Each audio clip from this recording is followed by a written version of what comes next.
And welcome to Sunday Story Hour, where we share real life stories of how human design has helped our guests know themselves on a deep, transformative level. By knowing and trusting ourselves, we develop deeper, more honest relationships and unlock our true gifts. I'm Kathy Bashanko, and my guest this week is Adrienne Roach. Adrienne is a 1-3 Ego Manifestor, and she's going to tell us about her human design beginnings. And we're going to do our third beginning at this because this eclipse portal or something has some voodoo stuff going on. And Adrienne, we know, already has like her own little magic that goes on. So she's just getting really good at informing here, right? So hopefully, and while you're starting to tell your story again, I'm going to make sure we're streaming in the right place. Okay. And the last time I think we were, but someone told me we weren't and I ended. So, okay. Yeah, ready? I think, sure. Okay. Yeah. Thanks so much for welcoming. This is like Groundhog's Day, but with a really awesome person. So I don't mind doing this over and over with you, Kathy. So my human design origin story. So while Kathy is kind of checking into where, I'm pretty sure this is recorded somewhere at this point by now, but it's here. I see it, and I'm going to pin it to the top of the group too. Perfect. If it'll let me. Perfect. It's here. Yes. We'll leave it at that. So I have at this point been able to like pinpoint my origins of human design to one very enthusiastic idiot. And he was a generator who was very excited about human design. He had learned about it somewhere, and he was kind of into other stuff anyway. He's like a lifelong seeker. I was into astrology, and it's like, yeah, I'm gonna run your chart. He already had my birth information from running an astrology chart for me. And he's like, oh, I have exciting news for you. You're a manifestor. And I was like, that meant absolutely nothing to me at that point. And at that time, the extent of what he knew about human design, he was very clear that I was non-sacral, but his interpretation or whatever he had learned up to that point pointed him to the idea that we should have sex because he was sacral and I was non-sacral, and there was going to be some great energetic thing that happened. And as a matter of fact, it was hilarious because at one point he was like trying to collect non-sacral women. It was a very strange thing. So I was like, no, thanks. I don't want to be in your whatever this is, whatever this strange thing is. And I do remember seeing my human design chart and just thinking it was just so indecipherable. Like, what is this? It was like, if someone gives you a schematic for, electronics or some other, like a machine that is not familiar to you, or even is familiar to you, but you don't understand, like electronics, it's just foreign. But this thing was supposed to be talking about me. And it was like kind of, they had a little body behind it. It's like a body graph, but like you see a person behind it. It's like, oh, is that me? And, but I didn't really do much on it. And at the time, this was almost 9 years ago, there wasn't a lot of information online about human design. It was sparse and kind of sketchy. So I remember even 7 years ago, what I found made me go, it made me wait 3 more years to really dig anymore. I mean, I just kind of played with it on my own, and this is some weird stuff. I couldn't find anything. Yeah, it just seemed a little weird to me. And also, I mean, it was just like, one more thing to learn. But I am a 1-3, so eventually just it caught hold of me. And there was a few more circumstances around that same person. The one thing was I got introduced to and told that there was a kind of a mutual friend who was also a manifestor. And it was after I met her. So I met her first, and I remember just feeling this strange connection with her. Like, we hugged entirely too long for two strangers to be hugging. And she was like a 4-6 emotional manifestor. Her name's Makiba Ellington. I love her. She's my best friend. You know that before the hug or after? I did not. I didn't know at the time. At the time, it was just like, it felt like, it's really interesting too, because I have 2 sisters that are around her age, but she's like it felt like big sister energy. And I just hugged her and I was like, okay, I love this lady. And I'm not really 100% certain why. And we just, got along instantly. And so, the dude that told me about human design, he was like, oh yeah, well, McKee was a manifestor too. And so we started hanging out with each other. We ditched him. We didn't really hang out with him anymore. We started hanging out together. And I purchased like Karen Curry Parker's Understanding Human Design, which I still think is one of the most clear books about human design. It's well organized is what it is. It's like just so well organized. And I think I bought a few books from like Jovian Archive, which were super expensive at the time. That was like the first time I wasn't in college and I bought $150 book and I was like, what am I doing? But we had gotten, at that point, we were pretty wrapped up into like, what is this? And, I really wanted to explore deeper. And so Makita and I became like study buddies. We were meeting twice a week for about 6 months, having study sessions and just like discussions and learning a lot about ourselves and implementing experiments. So it was really cool. I think that for me, my beginnings, starting with like, someone who imperfectly informed me about human design, but being, a spark for the curiosity to happen, introduced me to my best friend ever, and actually led me to start something called Manifestors because I wanted other women to have study buddies, especially other manifestor women. So manifestor women, you guys are going to need like someone else to talk to about this, especially because, and this, not just studying human design, but as you're implementing your experiment and as you're starting to change things and approach things differently and use your energy differently, like your world changes dramatically and you need someone else there to, I call it like, coordinate reality for you. So you don't think you're going nuts. You're just experiencing whatever this process is. Yeah. Yeah. Yeah. So that was 9 years ago. Yeah. And how recognizable is that person compared to who you are now? Not at all. Like at that time, I would say I was behaving like, I think non-sacrals and the whole world has this idea when you talk about manifesting generators, oh, they're all over the place. I know I was actually all over the place. I was a super manifesting generator. I was working a corporate job. I worked for a Fortune 10 company. I went into a 9-to-5 job, and not to say 9-to-5 jobs are not good. I mean, honestly, I can operate pretty okay inside of an organization, depending on the size of it. But like, I was working a job and I had like 2 side hustles. So I was I did cannabis for a while. I just did so many things while working at a real job. It didn't make any sense. So I was just doing a lot. I looked a lot busier than I do now. The difference in the amount of activity and the amount of, kind of energetic commitment that I was making outside of myself changed a lot. And it's really interesting because when you ask me that question, it reminds me that in a lot of ways, there's a lot of grief around that, grief around becoming a different person. So like, I tell people like, oh yeah, no, human design is great for you. But really, it can produce such a change in your life that you are unrecognizable after 7 or 8 years. And I'm a much kinder person. I'm a much kinder person.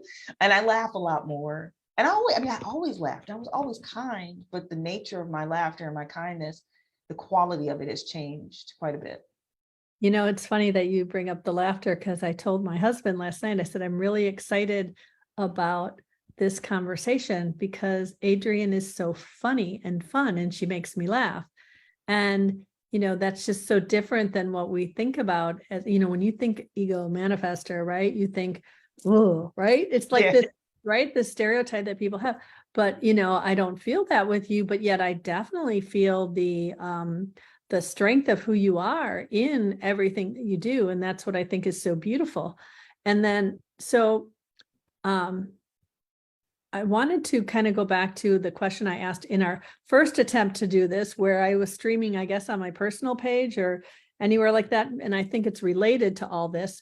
And that is the idea of being a woman and being a manifestor. And for, the energy of a manifestor, for those who are not aware, manifestor are only 9% of the population. And you're pretty much here to experience rejection, right? Because you're here to just start things and have no attachment to whether or not they go anywhere. In a lot of cases, you're here to initiate, inform, and like get on with your life. And the not self of the manifestor is anger. And women are not meant to do or I shouldn't say meant to, are conditioned to not do any of those things in society. Then you add on the layer of being a Black woman, who we have this stereotype of the angry Black woman that anytime a Black woman shows any kind of anger, it's so, right? So I'm just wondering if you can speak a little bit to all of that in your deconditioning process. Oh yeah, like so. It's that's pretty much the rest of the show. No, I'm just kidding. Okay, because there is a lot, and I will say that this is a really important conversation. So first, I started an organization called Manifestors, and really it started off as a Facebook group. We've done retreats, we do like online events and things like that, and I do that because, like I said, when I started studying human design, I didn't feel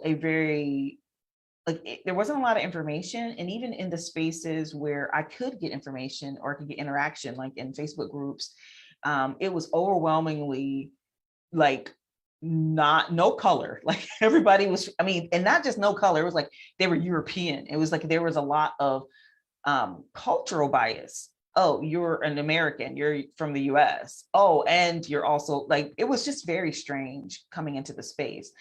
And then taking it a bit further, when you're looking at some of the original materials and you're looking at, what is told to manifestor women, there's like just a few paragraphs. And basically one of the things Ra says, I kind of don't know how women, manifestor women do it. And then he just kind of moves on. I feel bad for a manifestor woman. I'm like, okay, well, why do you feel bad? And I then had to start looking at my own life, because there are a lot of societal expectations and gender roles around women. And, from culture to culture, it's different. But across the world at this time, there are a lot of kind of similarities. Women are supposed to be nurturing and kind and loving and giving. And in a lot of ways, the manifestor woman has to reject many of those archetypes to not do them as they are modeled out in the world, right? So I can be quite nurturing, but my nurturing will not look like the nurturing of someone who's going to be able to show up for you. Like I can't be there, because energetically, I don't have control over how my energy works. Once I had to release the idea that I have control over how I show up, then all the mental stimulation around those gender roles kind of fell off, because I realized like I was faking response. And when you're faking response, what you're faking is the generator response is such a deep and beautiful process, right? It's something inside of the generator recognizes or responds to something outside of itself, and it opens up a well of energy. And this well of energy is the generator's birthright. So I'm a manifestor. So in being opposite of that, what happens is I have to fake it out. I fake it up with my personality, right? And I fake like I'm opening up an endless well of energy that's going to be enthusiastically there to respond to something. And it's a lie. And I feel that lie in my body as anger. It's unraveling my DNA. It's harming me to the core. And until you can realize that and like actually accept that. And like I said, there is grief here. There's grief in that I don't have that access, but then there's joy in the fact that I have a different job to do. So it's not like I don't have a purpose. it's just, I've been misused because of, these expectations, So I had to, I guess as a manifester, accept the fact that, yes, I do have this aura. The aura of the manifester is like opaque. You can't really see through it. Partially because there's some secret stuff happening down here. Don't worry about it. It's not your business yet. I'll let you know. It's like a little bit secret back there. It's even a secret to me though. So how about that? I would love to tell you that as a manifester, I actually know what I'm going to initiate at any given time. Honestly, I am finding out probably just as I'm doing it, sometimes a little bit after, like, oh, I just did this. I better tell people. That's kind of how things sometimes work for me. And after observing not like thousands of manifestors, I've observed thousands of manifestors, and I've observed my own process pretty deeply. The yang aura, this, we think of yang and we think masculine because we made those associations, but yang literally just means kind of a pushing out aura. It can push. And it's doing that to protect a delicate process on the inside. So manifestors are one of two types that have a different-ish relationship with the program, right? So generators and projectors have a relationship with each other. And reflectors and manifestors are actually in strange commune with the program. And literally, if I am pretending to be a generator, then I never achieve any amount of peace so that I can watch this internal process. So whereas the reflector is worked on by the program from the outside, the manifestor is worked on by the program from the inside. And that's why we have to have our eyes cast inward so that we can see inspiration when it happens. If we are not doing that, then you get a very, very angry being. And instead of, so anger, is I would say that is the polarity for the manifestor's true strategy, right? So you've heard that our strategy is informing, and that is not true. Informing was made up because Rob was like, listen, I know you guys gotta work and eat. So you gotta get along with people. So you gotta work and eat. And in a lot of ways, informing is sophisticated people pleasing. So if you go too far, you get angry because you're from informing. Informing actually can create resistance. So it's made up, and it can help sometimes. But I personally, I don't know. I've been playing around, I've been experimenting with how I inform. And I think informing is an art. And I do appreciate Ralph for making it up. But our true strategy is actually just inspired action. And anger is the flip side, the bad side of the coin of inspired action, right? It is inspired, but it's outspired. Usually you're angry about something out there. Well, you were already looking in the wrong direction in the first place. It's partly why I avert my eyes. People will ask me all the time, did you see that? Did you hear it? Hell no, I didn't see it or hear it or nothing. I'm so sorry. I have myself, I have ways of getting information about what's happening in the world so that I don't have to constantly look at it. Yeah. Wow, I'm like trying to digest all of this like earth-shattering stuff you just told me. I mean, I have a manifestor daughter, so and there was a point where a lot of what you're talking about, me being a projector, I was thinking, first I'm thinking, oh, that helps me to understand her. And there were certain things you were saying where I was like, yeah, I can relate to the whole thing when you were saying about the fake sacral feeling, right? Like, so I get all that. But then when you shifted to talking about the different role, I was like, yeah, I can see that. And so, when you look at the totality of a chart, like you're a 1-3, you're really meant to go inward. But I immediately think about my daughter, who's a 2-4 and who's meant to have this network. And yet she's, how's she going to do that if she's not meant to really kind of care? right? Well, it's not that you don't care, but I will say this, because I don't think anyone cares as deeply. Well, I mean, all people care, I'm sure, but I care deeply about people. I just can't care about everybody all the time. And once I had to I just got really honest with that. I think there's a lot of people who want to look like they care a lot about everybody, and maybe they're built that way. Because I also leave a lot of space for the idea that someone is built differently than me. I'm a 1-3. I am definitely all here for the internal thing. But I will say that when I think about like a 2-4, the way I tell people about the 4, it's like, hey, it's not just network. Like, dive deeper into what a network is. A network are, I call them friends of utilization, people that are useful. So it doesn't just mean knowing everybody. Usually a network is identifiable by, similar interests or similar, like there's something that ties a network together. And that's why you can get networked, because, oh, well, someone over here is a plumber and this person is a plumbing supply. Well, they need to have a relationship, but that doesn't mean you have relationships with everyone. It really does mean becoming so selective. And as a 2-4, you're waiting for the right network to call you out. So do you feel, recognized in that? And then as a manifestor, you're probably trying to be not trying to be, but you're going to be recognized for something you did versus, or something that you do. So for me, if I were a 2-4, I don't show up to do anything besides show up as myself.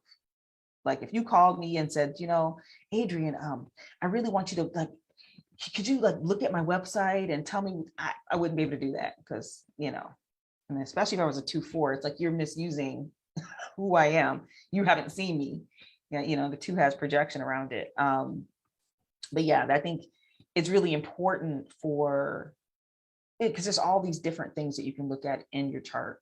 I think type, though, it's like there are some things that are really high level on type that adjust your energy. And it is about the place you are on your journey, right? For one part of my journey, I had to retreat from the world entirely, which was scary because I was What like, did it am I look going like for you?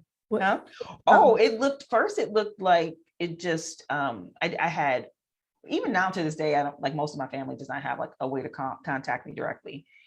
My one sister does. Everybody else is spinning around. They have to go through her, and she's a generator and she loves me and she just does it for me because she loves me and she understands I'm in this season.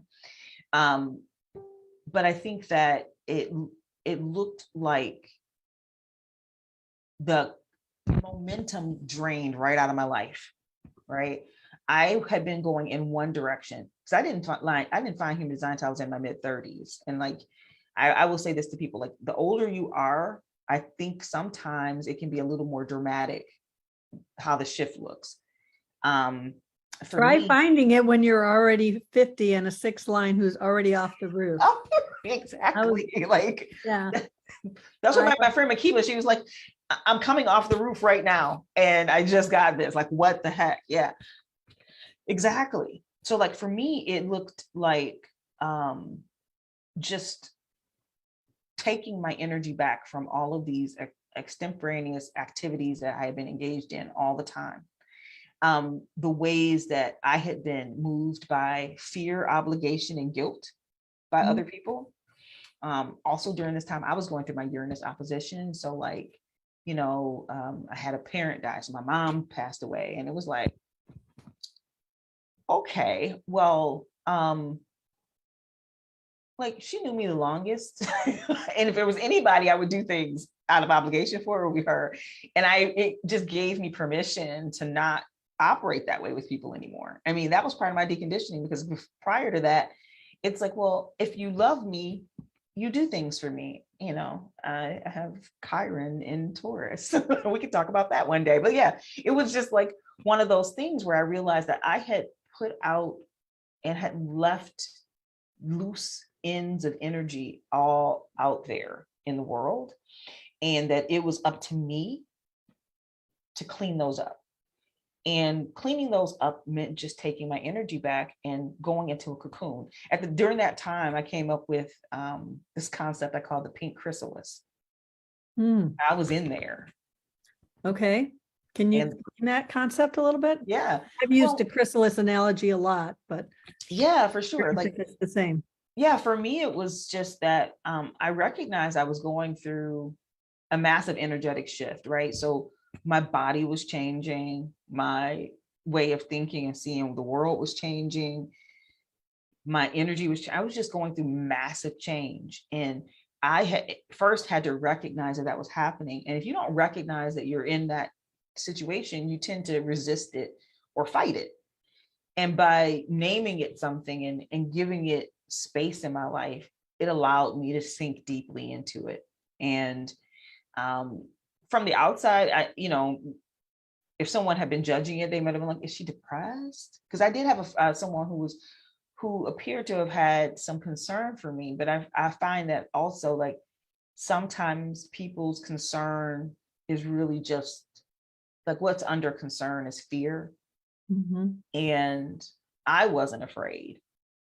I was embracing the fact that I was kind of melting away. And when I say I was melting away, like this construct, this system of memories, this system of ways of being that I had cultivated for years in response to conditioning, in response to society's expectations, all these things were just falling down like a house of cards. And that's what it looked like for me. I lost my house. I had, at the time, I have a daughter, she's a projector, a 1-3 projector. She got into human design like a year after I got into it. So like when I've been in like almost, yeah, she's this, she knows more about human design. She's a projector. Y'all would get in there and it's like, you really know human design. I remember we were playing lectures in the dining room all the time. That was our workspace. And I remember coming in, listening to the like the projector empowerment series. And I'm like looking at her and I'm just watching. I'm like, this is happening to you. Like something's going on with you, because she was changing. And anyway, all of that to say, like, the reason she got interested in human design is because I started treating her differently. I did a pretty good job as a parent before human design. But when human design came along and I was able to see into her chart these little hints and clues about ways in which I could be pressuring her to be something different,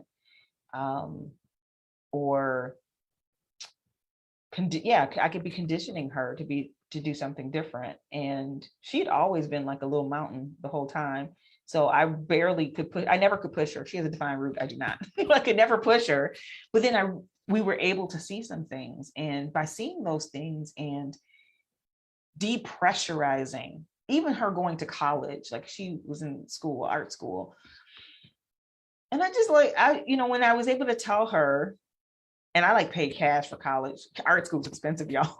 I was paying cash at the time. But I told her, go have a good time. Go art, because she loved arting. And I'm like, go art your heart out and have this relationship of curiosity with everything that you're doing. And literally that kind of perspective shift is even why today she's my business partner. Like, Yeah. that experience all those years ago in that way. Yeah. How old was she when you started? I'm trying to remember. So 9 years. She's 25 now. So I'm pretty sure she was 16 when I found human design and really started. Typical age. So yeah. Wow. Okay. And yeah, for those that don't know, you two are running a business together. And I just want to clarify to everyone, and I want to make sure, Adrienne, since we got started so late, are you okay with going a little later today? Yeah. Okay, great. Awesome. So we're going to be continuing past the top of the hour, guys. So we've got a lot of comments already in here, but I want to continue with the idea of deconditioning and the anger, and whether you found your anger got worse during the process, like, because, like for me, I know I felt like as I was really deconditioning, I got deep in the projector bitterness. Like it was coming out big time in that whole process. And it was really, like I felt stuck in it for a while. And I'm wondering if that anger did the same thing with you at all. What you can speak to that a little bit. Yeah. So as we were talking earlier, especially, being in this spacesuit is a special trip on its own. And so when I'm in spaces and people want to bring up race or identities, and then people want to shut that conversation down because, human design and, deconditioning is going to fix all that, which is not true. Because literally you can have, what do you call it, like unconscious bias. Mm-hmm. And so here I am walking around, I'm a Black woman. So the first thing that I will say about being a woman is our standard out of the box conditioning is to shut down anger. Mm-hmm. Anger is not encouraged. Like literally, one of the most, like there's like the most acceptable emotion for women seems to be like fear. Fear is acceptable. Like you could be afraid. And men actually, they can have an acceptable anger response. And a lot of other emotions are shut down. So as a woman, I actually hadn't been angry for a long time. So I get to human design, I'm like 36 years old, somewhere around there. And when I read like, oh, you're a manifestor and the not self is anger. And I'm like, well, shoot, I must be perfect because baby, I haven't felt anger ever. Like I don't feel anger. I haven't felt anger since my early 20s. And what I realized is like, no, I was just shut down.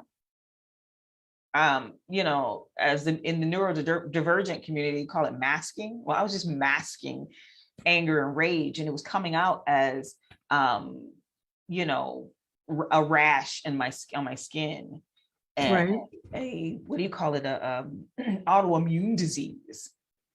Yes, that's a great point. It's, you know what I mean? So it's literally just sublimated into a different form in your form. So in my body, I had rage constantly in my body. And it came out, well, I'm across a tension, and the tension is on my body. So like I call it the tension parts are on my body side, the fighty parts.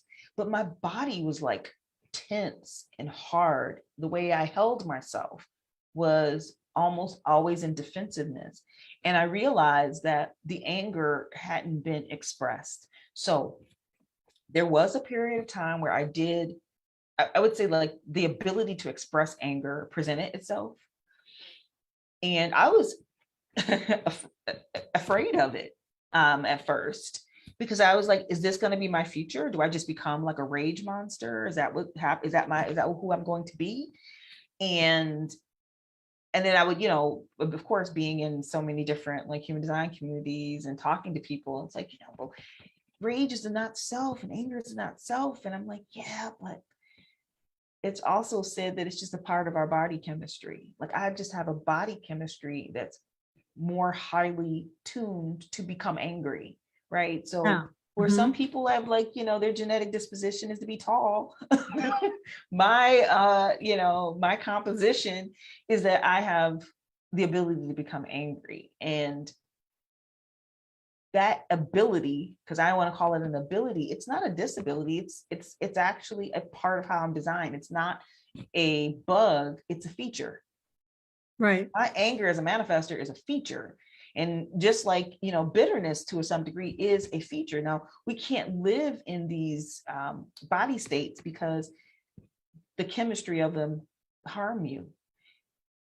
But the worst and scariest form of anger is the anger that isn't expressed because you don't know that it's anger. I didn't know that like these little health quirks and autoimmune diseases, that was my anger.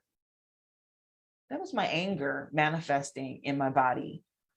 And in ways, because I could not express it, it had no way to address it, there was nothing I could do about it. And, anger is an emotion of getting something. You have to get something, you can get something done with anger. So you get angry if something's in your way. You get angry if something tries to attack you, and you need to be angry because honestly, you need that juice to do the thing. Well, Karen Curry Parker teaches that it's the interruption of your internal creative flow, right? That thing that for manifestors and to a certain extent manifesting generators, that motor to the throat energy that is, saying, it's time to act, it's time to do this, and then for the manifesting generator, it's in response, but it's still this energy of, I need to do this, and it gets interrupted. And so I feel like that's where the inform came from, is so that you're not as likely to get interrupted. And it's a way of minimizing those interruptions, and so then it's a gift, right? Because it shows you, oh, maybe I need to tell these people next time. Yeah, well, sometimes it backfires. Okay. I've done, sometimes it backfires. Like literally you can tell somebody you're doing something, and because they are far too concerned about your stuff, they'll block you. So you could literally have done it in secret or without them knowing. So, typically you say, oh, inform who's going to be, who's going to be impacted. So this is why you have to know your impact. Like, who does this affect? And in some ways you have to judge how it affects them. I have a video out there on YouTube, and I talk about like surprise parties, where I'm not going to tell you about your surprise party, right? Because if I told you about your surprise party, it'd take all the surprise out. Most projectors don't really like surprises, but anyway, and then you shouldn't. But like, projectors will figure out there's a surprise party, even right. If you don't tell them, we'll know. But the reason I use the analogy is because then, that's just that's a benign example of when I wouldn't want to inform someone, even though it is going to impact them. Right. So then there's all types of scenarios where you can switch all that stuff around. It could be that it will impact that person. Like there was something I wanted to do. It was going to be it was going to be something that like I knew my family would not be supportive of. It's one of my little 1-3 adventures. I do weird shit sometimes. And so I'm going on one of my little 1-3 adventures, and they fear for me. And the thing about it is, women are told that if someone has concern for you, that is a form of love. And that if someone expresses that, that's beautiful. But see, for a manifestor, sometimes that looks like you getting in my way of doing what I want to do. And I understand your concern, but I'm not asking for permission. Informing is really just a warning shot. It's not like, unless I'm trying to get you involved. So if I'm telling you because you'll be impacted, it's really mostly courtesy. Yeah. Yeah, unless I need your energy. If I need your energy, then you have the right of refusal. I just have to accept that and either ask you differently or move on. Yeah. And that's interesting that you add that caveat about needing your energy, because as the parent of a manifestor, there were times she had to inform us because she needed our help in some way, even as a young adult now. But there's a lot of stuff now that she just doesn't tell us. And that's fine. That's as it should be, probably for any young adult moving away, getting out from. But there was a time when I had to realize that we were conditioning her to keep secrets from us because we were getting in the way every time she told us something she wanted to do.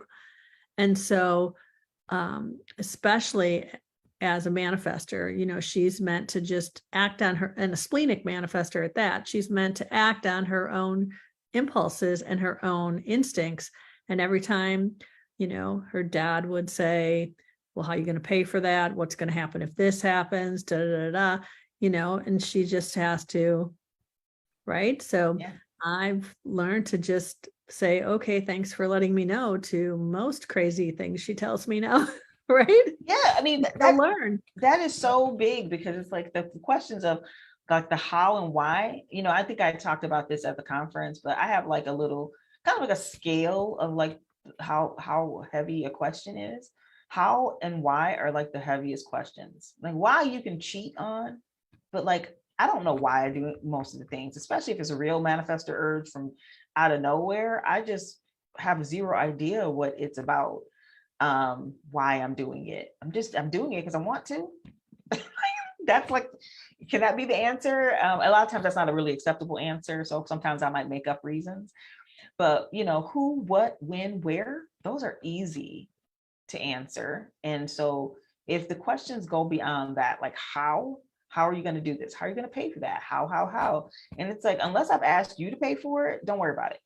And that's like hard for people to however Funny that you say that, because you and I both have the gate of how, the gate 64 is how, right?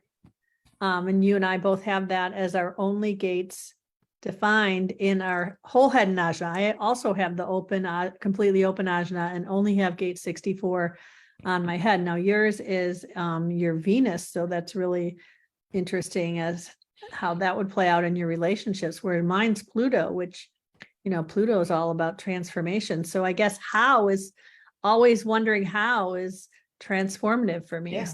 For you, it's relational. So Yeah. values, but that's interesting. Yeah. And it's really interesting that you say that, because I always experiment in relationships, because and like how we relate, because it's Except for not with the guy who wanted to know about the sacral thing. I'm just oh kidding.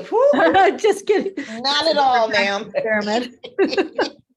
Different kind of relations. Listen, Kathy, oh, hilariously, I actually gave this man physically. I had a very impressive physical library of human design stuff when I lost everything and I left town and I gave it to him for safekeeping, because I knew he would. I said, you should study these while I'm gone.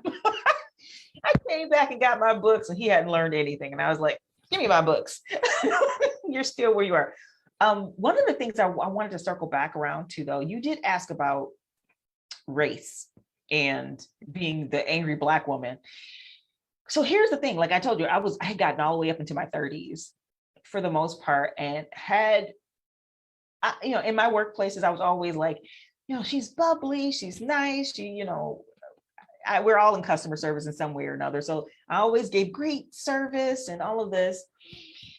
And I very rarely I didn't get a label of angry Black woman, but what I did get was that how should I say this? That I was like, I was forceful in some ways. Like I could assert boundaries. So people, and I don't know, I did it pretty delicately. And I think that for me as a manifestor is a skill set that I would cultivate, because really, if you're, what does it say?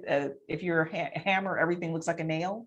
So if you're walking around like you're being a rage monster, your only way of dealing with things is like through rage. And it's a great way we're already supposed to be on the edges of the people, like the edge of society, that as a manifestor, I occupy edges. If you find me in a room, I might not be in the middle of the room. I might be off to the side near the door, ready to go. So for me, it was, I had a way of also getting people to work for me, because I was a project manager at my very last job. It was my job to have people working for me, right? Like I didn't have tangible results of my own work. My tangible results were other people's tangible results. And I really enjoyed that.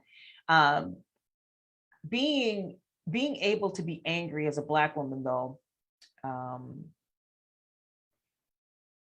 think is accepting the other ways that anger show up, because I think Black women aren't allowed to be sad either. Black women are not allowed to have a lot of different emotions. And for me, that meant like, I didn't cry either. So I didn't rage, but I also didn't cry. And I don't think I laughed as hard as, like, I laughed, the hardest I've ever laughed is like now, because everything is pretty ridiculous. So right. Yeah, suppressing emotion completely by not being able to be angry, especially because I worked in I worked for I'll General Motors. I'm in Detroit, so I worked for Ford Motor Company. I worked for General Motors. I worked for a academic publishing company. So I worked for like real corporations, and it was 100% not acceptable for anybody really to be much of a rage monster. But you would see that a white dude could do it. He could have an episode, and then, Bill comes in the next week and everybody's fine with him. He's fine. He just popped off a little. I remember, I don't know, something happened and I dared show some emotion. And this was after I found human design. Like I had an emotional outburst, not at anyone in the office. It wasn't even related to anybody at the office. And when I later quit that job, there were rumors about me. I'm like, what the heck? That is so weird. And it showed me that like there is some type of unconscious programming, and that's what conditioning is. You know, is it conditioning around women? Is it conditioning about my Blackness? It didn't really matter. All I know is that I did get a different version of attention based on something. And it can't just be like, oh, Adrienne special. It is something about, you know, the meat suit that you occupy, this space suit that you're in. And but it gives me a lot of opportunities as well. You know, it gives me a lot of opportunities to play with it and to discover more about it. Because if I want allies who have bias against me, sometimes I use their bias against them. Okay. I had to, yeah. Like, explain. Yeah. So Zora and I, so Zora is my daughter, for anybody listening. Zora and I are in an incubator, a tech incubator here in Detroit. And there was an incident where we were going into a physical location and they were going to have computer programmers come in and help us with our project. And we got into in this room. We're like 20 people in one room. So we're already setting up some weird dynamics. And they have assigned us a person to work on our project with us.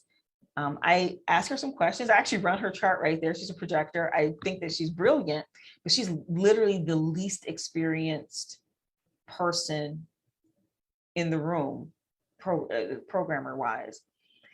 Also, they have told us, we're going to give you this help, but we choose which platform you're going to be on, and we've chosen this platform. And I asked a few questions, like, can it do the things we want to do? And they're like, no. And when the person who runs the platform arrives, she's also in the room. They say no. And I said, well, this doesn't work for us. We can't really use this. And they sent the dudes over to me. Like, this room was 20 people in a room. 4 of them are men. All of them are in my face at this point. And I'm like, this is weird. So what it did was it allowed me to make a decision in a moment, right? I'm not going to tell you I didn't get the anger juices weren't flowing. But I was able to like kind of go into a different place to observe what was really happening. And what I recognized was there was, first off, there were politics in that room that I was not aware of, because I am a beneficiary of the program versus I'm used to being one of the people running a program or running something.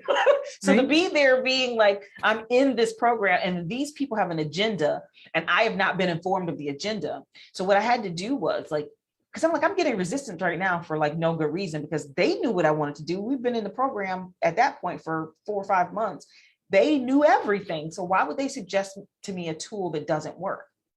And that's when you talk about like the manifestor anger, the interruption of your own creative process, something that stands in the way. This was going to stand in my way. So I didn't understand why these people were trying to give me something that they knew was going to stand in my way. And it wasn't even personal. They had an agenda. They wanted to support this woman's platform. The other thing is, because, you know, I work with human design and it's very woo, we're in the Midwest.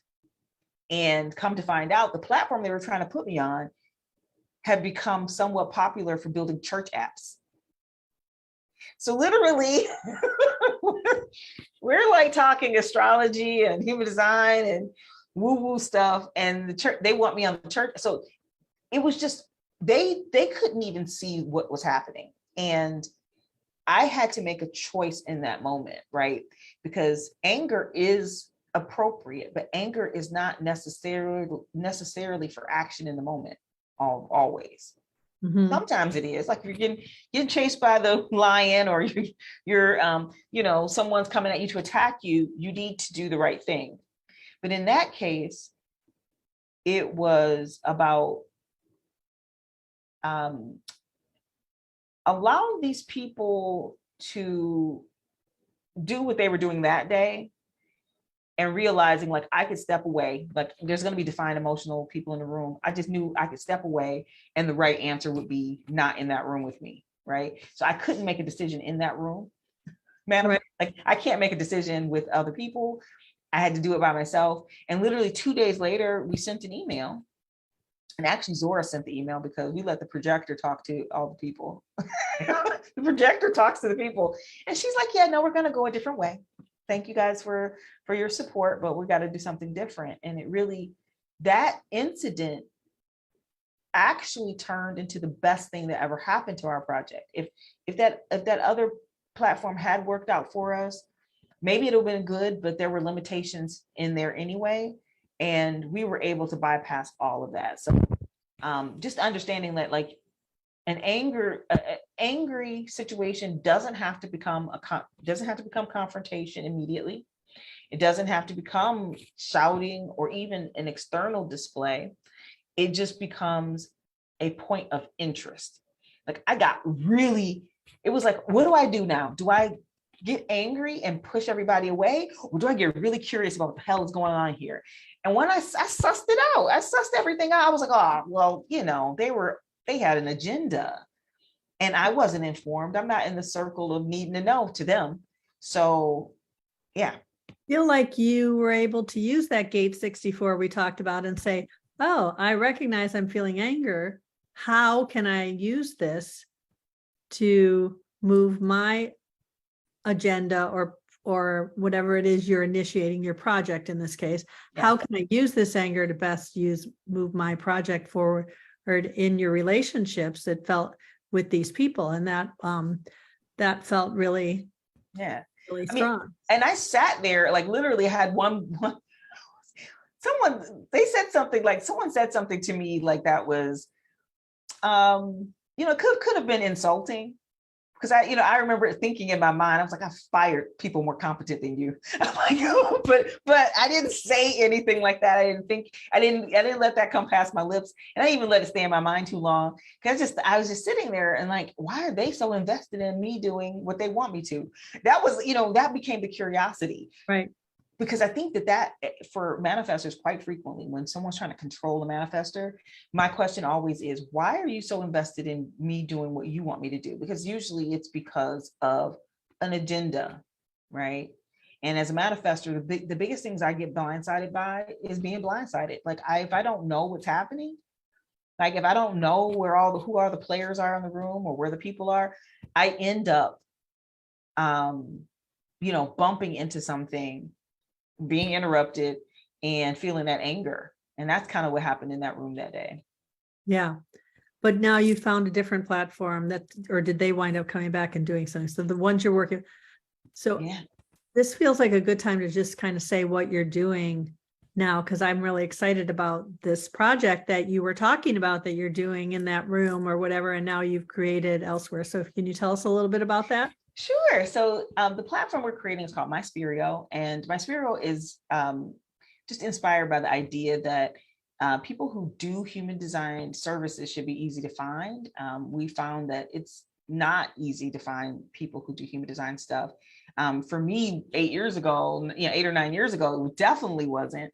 But even today, if you have really good marketing skills or are very vocal on one of the platforms, maybe you can get a lot of attention. But those people who have like really large followings oftentimes don't have room for one-on-one work. There's a lot of people out here who have training and or are extraordinarily skilled and self-taught, who can help with someone's experiment, be able to clarify things for them. And I do think it's important that there's people like that out there who can do that. So MySpirio helps to connect people who are seeking human design services with people who provide them. And in addition, we are working on something really cool. We're really excited about the Human Design Content Lab.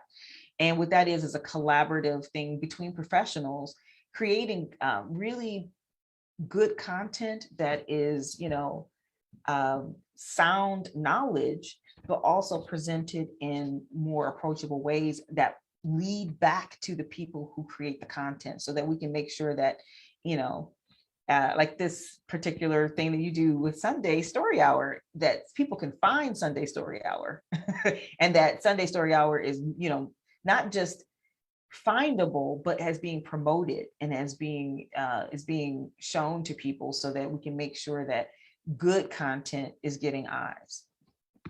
Yeah, and I'm really excited about it. I can't wait till you get all the prototype stuff done so we can actually really get in there and use it, right? So Yes. it's in its early stages, guys. So yes, it's we're early startup. Can't find me there yet. And we'll be finding you there shortly, though, because I think that what's going to happen is, for me as a manifestor, and I love that you use the word prototyper, like I prototype things, and it's only if the energy of other people shows up that it gets to live, but I don't have a connection to whether it lives or not.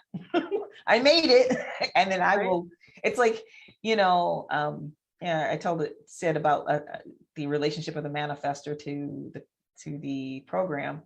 I become pregnant with some kind of inspiration. I give birth to it, and I literally leave it at the hospital.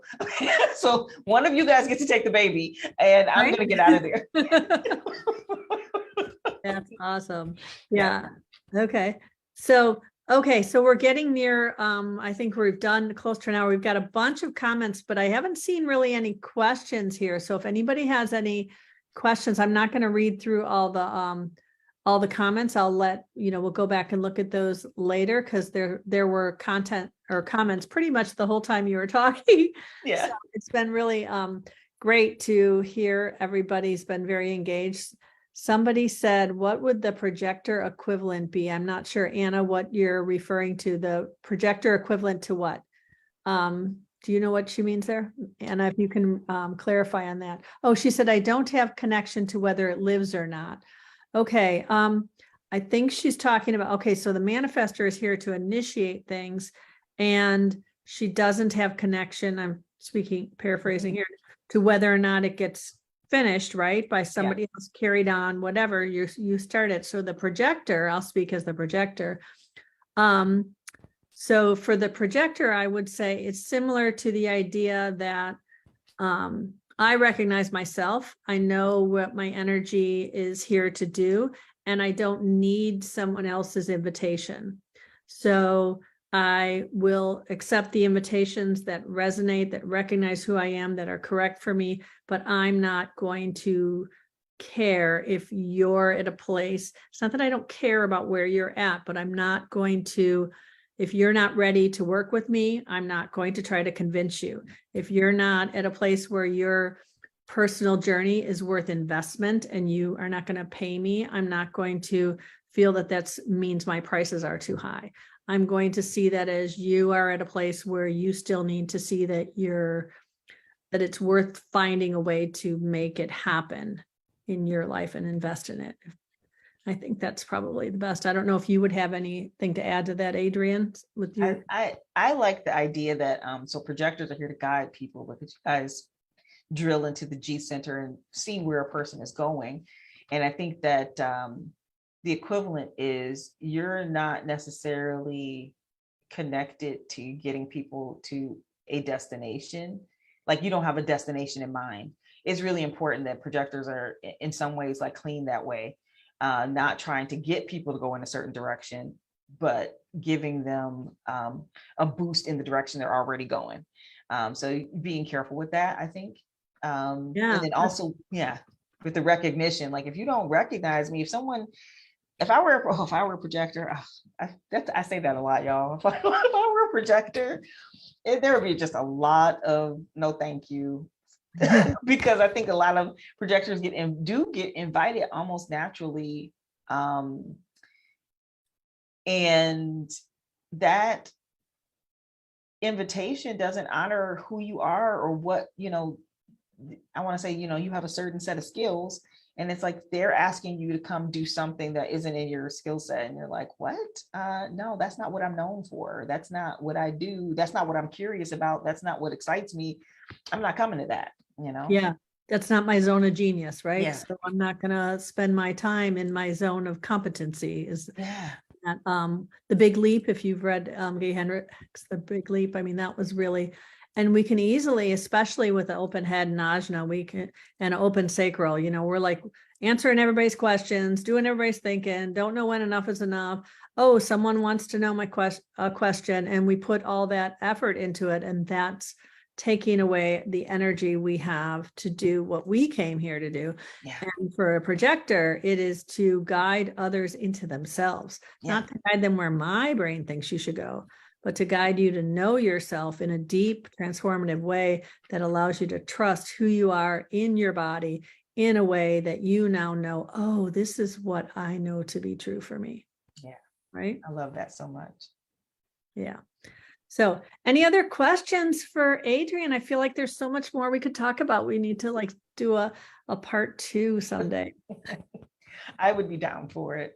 Okay. And thanks for everybody that showed up. And it's really been fantastic spending time with you. I feel like there was something when we were having our little pre-chat that you said, ooh, I know something about yin and the manifestor. And I know you were talking about all the yang, but you didn't talk about that. And so if you have just a couple minutes to end with whatever that was you were teasing me about, I would love to hear that before we wrap up. Well, partially, I might have, maybe I did talk a little bit about it, but it's about the fact that the manifestor is here to like kind of get pregnant. Like we get pregnant. Right.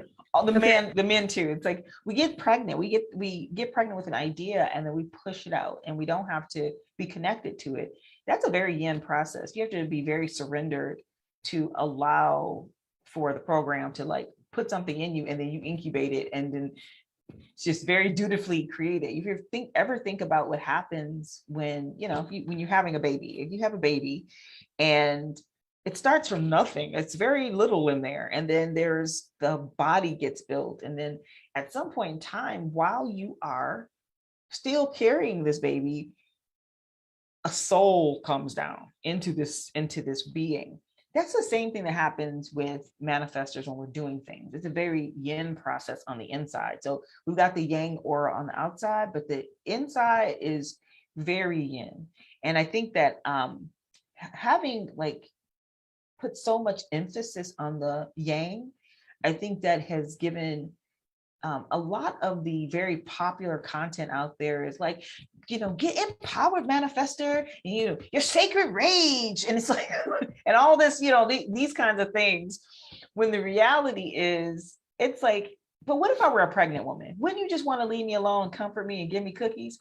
Like put my feet up, rub my feet, bring me nice things and leave me the hell alone because I'm hormonal. Like when I think about all the things that we would do to a pregnant woman, will you treat manifestors like pregnant women? Nobody else is saying that. Right. And so because in a lot of ways, and I'm talking about all the manifestor guys, oh my gosh, they have wombs. They are, that is the womb man. And they are sitting around pregnant with ideas and sensitive as hell to what's outside. And it's like, ideally, if you want this fetus to develop into a nice, healthy baby, what are the things that you would do for a pregnant woman? You would say, oh, avoid stress. You shouldn't be stressed out while you're pregnant. You just stress out the baby. Oh, eat well. And, that means, consume good things and don't consume a bunch of junk. And that means a lot of times manifestors have to learn how to avert their eyes. That's to me, the yin of the whole thing is that, yes, we're surrounded by this aura so that a very, very extraordinarily yin process can happen on the inside. Right. And I think, I have this, a term I use, it's called anti-strategy. And I think that, in some ways there's polarity between certain types. There's a polarity between the manifestor and the generator. And we always talk about the yin aura of the generator, but when the response happens, it's a very yang thing that happens. Building is so yang that, oh yeah, see, men, because gender roles, men are here to build, build houses, they build the world. Well, generators have that energy. It's very actually yang. So I don't know. That's kind of where I go with that. And I think that manifestors just, if a manifestor could be treated like a pregnant woman, manifestors would be so much better off. Okay.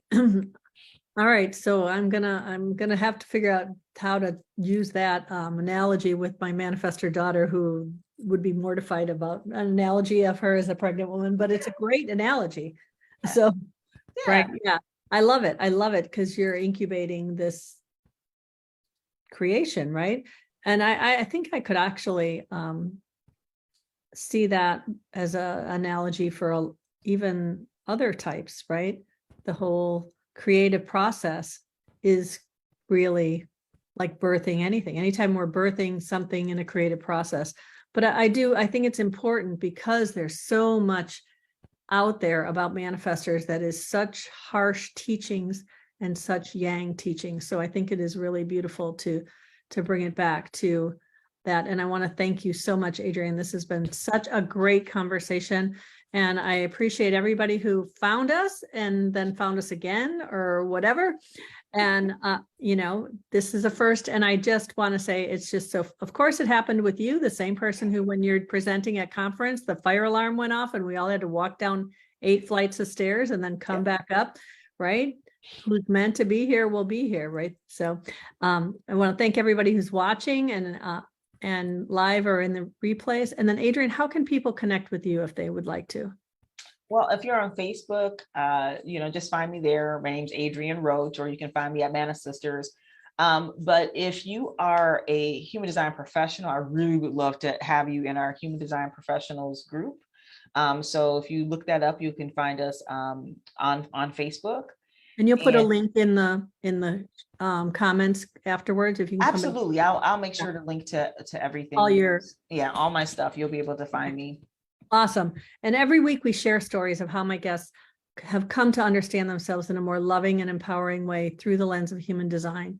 How you think and speak about yourself matters. Human design can show you the reframe of not only your own story, but the story you tell yourself about your relationships.